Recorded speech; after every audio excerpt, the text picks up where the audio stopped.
আলহামদুলিল্লাহ, আজ আরও একটি পার্সেল হাতে পেলাম।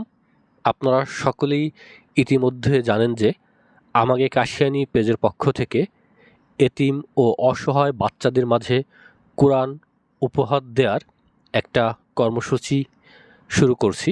এই কর্মসূচির অংশ হিসাবে প্রথম ধাপে আমরা 10টা কোরআন বাট্টাইদুবা মাদ্রাসা ও এতিমখানায় দিয়েছিলাম এবং দ্বিতীয় ধাপের জন্য আরও 10টি কোরআন শরীফ হাতে চলে এলো।